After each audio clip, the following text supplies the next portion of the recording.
Banyak orang percaya bahwa selama mereka mengikuti perasaan, mereka sedang mengambil keputusan yang jujur dan tepat. Namun kenyataannya tidak sesederhana itu. Karena dalam banyak kasus, justru keputusan yang paling merusak dalam hidup seseorang datang dari sesuatu yang mereka yakini sebagai rasa. Keputusan memilih pasangan, keputusan mempercayai seseorang, keputusan mengambil peluang atau justru menghindarinya. Semua itu sering dibenarkan dengan satu kalimat sederhana, "Saya merasa ini benar." Pertanyaannya, apakah yang mereka rasakan itu benar-benar ilmu rasa atau hanya sekedar reaksi emosional sesaat? Disinilah letak masalah yang jarang disadari. Banyak orang menggunakan istilah rasa untuk menggambarkan sesuatu yang sebenarnya belum mereka pahami. Akibatnya, batas antara pemahaman yang dalam dan reaksi emosional menjadi kabur. Dan ketika batas ini hilang, keputusan yang diambil seringkali terlihat masuk akal di awal, tetapi berujung pada penyesalan di belakang. Di era sekarang, masalah ini menjadi semakin relevan. Di satu sisi, kita hidup dalam sistem yang menekankan logika dan analisis. Namun di sisi lain, semakin banyak orang mulai kembali berbicara tentang intuisi, perasaan, dan rasa. Sayangnya, tanpa pemahaman yang jelas, dua hal ini sering bercampur menjadi satu. Padahal, ilmu rasa dan sekedar perasaan bukanlah hal yang sama. Perbedaan di antara keduanya bukan hanya soal istilah, tetapi soal bagaimana keputusan dibuat, bagaimana realitas dibaca, dan bagaimana seseorang memahami dirinya sendiri. Video ini tidak akan mengajarkan kamu bagaimana cara menggunakan rasa. Sebaliknya, kita akan membongkar sesuatu yang lebih mendasar. Apa sebenarnya perbedaan antara ilmu rasa dan sekedar perasaan? Dan mengapa kesalahan memahami ini bisa berdampak besar dalam hidup seseorang? Karena sebelum seseorang bisa menggunakan sesuatu dengan benar, ia harus tahu terlebih dahulu apa yang sebenarnya sedang ia gunakan. Sebelum kita masuk lebih jauh, saya ingin mengajak kamu melakukan satu hal sederhana. Coba tuliskan di kolom komentar, kamu menonton video ini dari kota mana? Saya penasaran, sejauh mana pembahasan seperti ini sampai ke berbagai tempat? Apakah lebih banyak ditonton di kota besar yang serba cepat? Atau justru di daerah yang masih dekat dengan nilai-nilai tradisional? Karena tanpa kita sadari, cara seseorang memahami rasa seringkali dipengaruhi oleh lingkungan tempat ia tumbuh. Di dunia modern, kita dibesarkan dalam sistem yang sangat menekankan kejelasan. Segala sesuatu harus bisa dijelaskan, harus bisa diukur, dan idealnya bisa dibuktikan secara logis. Dalam sistem seperti ini, rasaan sering dianggap tidak stabil. Ia berubah-ubah, subjektif, dan mudah dipengaruhi oleh kondisi sesaat. Akibatnya, banyak orang belajar untuk tidak terlalu mempercayainya. Namun di sisi lain, dalam banyak tradisi lokal, termasuk dalam konteks Jawa, ada pemahaman yang berbeda. Di sana, rasa tidak dilihat sebagai sesuatu yang lemah atau tidak pasti. Sebaliknya, ia dipahami sebagai bagian dari cara manusia membaca realitas yang lebih luas. Masalahnya muncul ketika dua cara pandang ini bertemu. Istilah rasa mulai digunakan secara luas, tetapi tanpa konteks yang utuh. Akhirnya, terjadi penyederhanaan. Semua hal yang tidak bisa dijelaskan dengan logika langsung disebut sebagai rasa. Disinilah miskonsepsi mulai terbentuk. Karena dalam praktiknya, tidak semua yang terasa itu berasal dari sistem yang sama. Sebagian berasal dari pengalaman yang terolah dengan baik. Namun sebagian lainnya hanya reaksi spontan dari emosi, ketakutan, atau kebiasaan lama. Dan tanpa pemahaman yang jelas, keduanya terlihat sama. Untuk benar-benar memahami perbedaannya, kita perlu melihat lebih dalam bagaimana kedua hal ini sebenarnya bekerja di dalam diri manusia. Sebelum kita masuk ke bagian inti, coba perlambat sedikit cara kamu menyimak. Tidak perlu buru-buru menyimpulkan. Biarkan setiap bagian tersusun pelan-pelan. Karena topik seperti ini tidak bekerja seperti informasi biasa yang bisa langsung dipahami sekali dengar.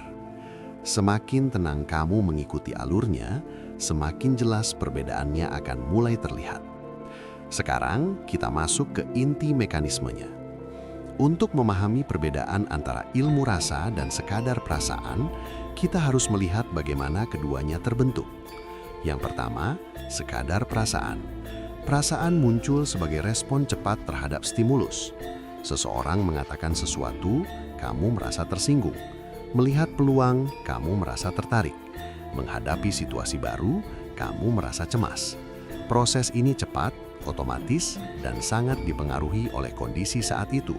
Emosi, suasana hati, bahkan pengalaman masa lalu yang belum selesai. Artinya, perasaan bersifat reaktif. Ia muncul sebagai respon langsung tanpa proses penyaringan yang mendalam. Sekarang kita bandingkan dengan yang kedua, ilmu rasa. Berbeda dengan perasaan biasa, ilmu rasa bukan sekadar respon spontan. Ia adalah hasil dari proses yang lebih panjang, pengalaman yang berulang, pengamatan yang terus-menerus, dan kemampuan untuk menangkap pola yang tidak selalu terlihat jelas. Ketika seseorang menggunakan rasa dalam konteks ini, yang terjadi bukan sekadar reaksi, melainkan pembacaan situasi secara menyeluruh, menggabungkan apa yang terlihat, apa yang pernah dialami, dan apa yang terasa tidak biasa. Perbedaannya mungkin tidak langsung terlihat dari luar.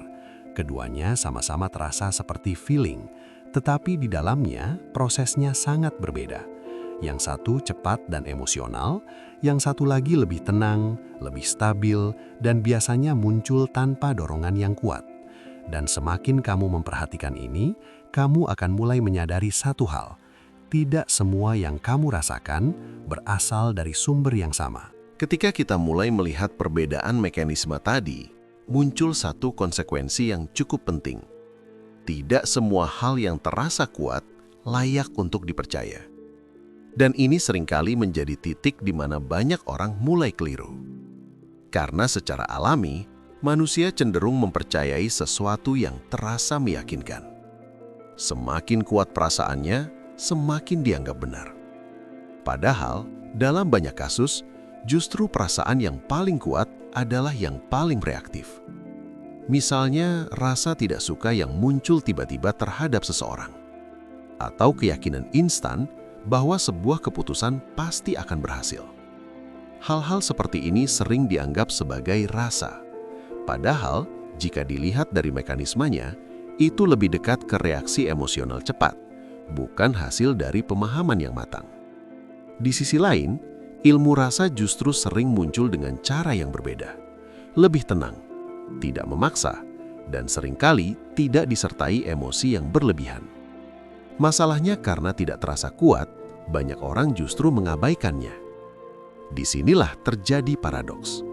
Yang kuat belum tentu akurat, yang tenang justru sering lebih mendekati kenyataan.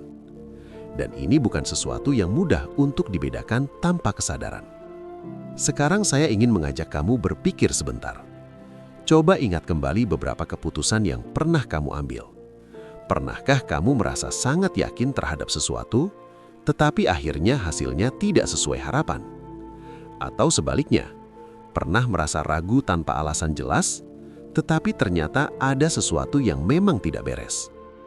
Kalau kamu pernah mengalami situasi seperti itu, kamu bisa tuliskan di kolom komentar.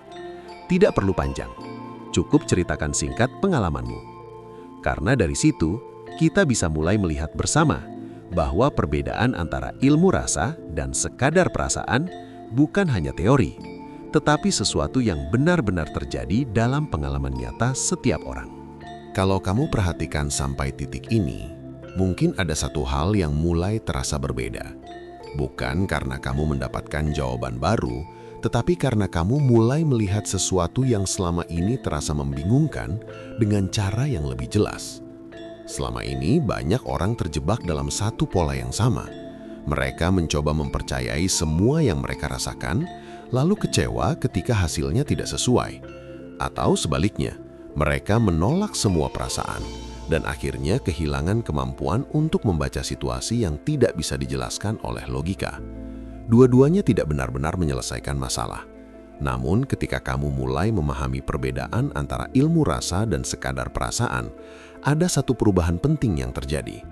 Kamu tidak lagi harus memilih di antara keduanya. Kamu mulai melihat bahwa setiap rasa yang muncul bisa diamati terlebih dahulu, bukan langsung diikuti, bukan juga langsung ditolak, tetapi dipahami. Ini datang dari mana?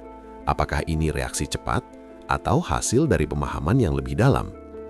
Di titik ini, banyak orang mulai merasakan sesuatu yang selama ini mereka cari.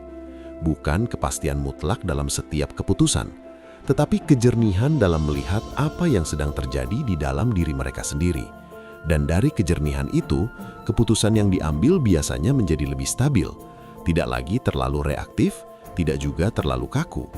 Ini bukan tentang menjadi selalu benar, tetapi tentang mengurangi kesalahan yang datang dari salah memahami diri sendiri. Dan seringkali itu sudah cukup untuk mengubah banyak hal dalam hidup seseorang.